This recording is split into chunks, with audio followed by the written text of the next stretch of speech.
브랜드를 가지고 있지 않은 분들은 굉장히 큰 위기 상황일 거예요. 기능으로는 이길 수가 없거든요. 그러니까 동대문 브랜드 보세가 아니라 땡땡땡으로 불리지 않으면 분별력을 갖기가 어려울 거라는 생각이 듭니다. 이커머스 시장, 요즘에 핫 이슈 이커머스 시장에서는 알리랑 테무가 난리잖아요.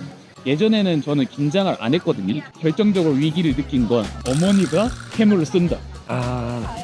이커머스 시장도 위기다. 대표님의 이 알리, 테무, 페이스북에서 공습이라는 표현까지 쓰셨던데 여기에 대한 대표님의 생각이 어떤지. 공습이라는 표현을 왜 썼냐면 다 쓸려 나갈 것 같아서. 그러니까 위탁 판매 사업자라던가 브랜드를 가지고 있지 않은 분들은 굉장히 큰 위기 상황일 거예요.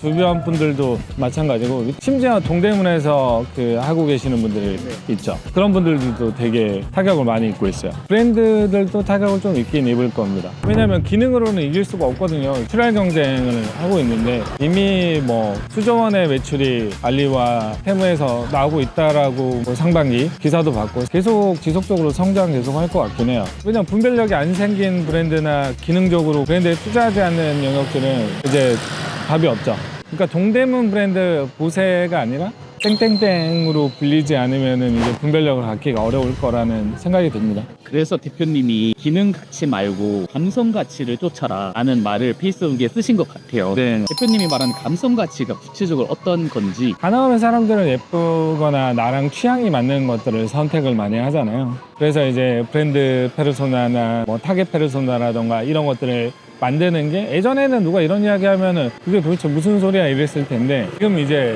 뼈로 와닿을 거예요. 나이키가 그래서 신발을 파는 게 아니라 스포츠를 판다, 열정을 판다. 그런 이야기들 많이 하죠. 그거를 감성 가치의 맥락으로 이해해도 되는 겁니다. 맞아요. 국내에서 지금 바카스 하면은 열정, 청년을, 그리고 오뚜기도 마찬가지죠. 오뚜기 그냥 제품들 라인 보면 너무 많아요. 너무 많아서 제품 하나하나를 광고를 할 수가 없잖아요. 그래서 얘네들은 오히려 전략적으로 조직 문화라던가 아니면 기업, 브랜드를 홍보하는 방향으로 착한 기업이라고 하는 걸로 홍보나 PR 영역들을 조금 더 힘을 주고 있는 걸로 좀 보여지기도 하고, 저는 교보라는 브랜드도 굉장히 좋아하고, 교보문고? 과거로 돌아갈게요, 대표님. 16년 전 대표님이 지금 알리 테무 공습을 받았어요. 그때 대표님은 자기 브랜드를 했을 때 어떤 전략을 취했을까요?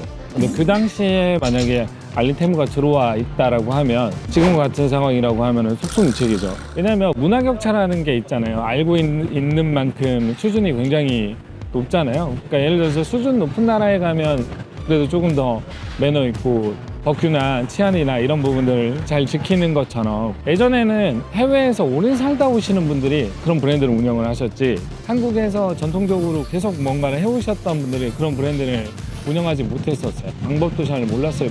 보고 아는 게 없으니까. 제가 세미나에서 이야기하는 게 생산의 시대, 판매 시대, 마케팅의 시대, 그리고 지금 우리는 철학의 시대라고 이야기를 하잖아요. 우리는 철학의 시대에 살고 있어요. 좋은 브랜딩을 하기 위해서 너무 잘 갖춰져 있는 건 오히려 잘 됐다라고 생각을 하고 있으니까.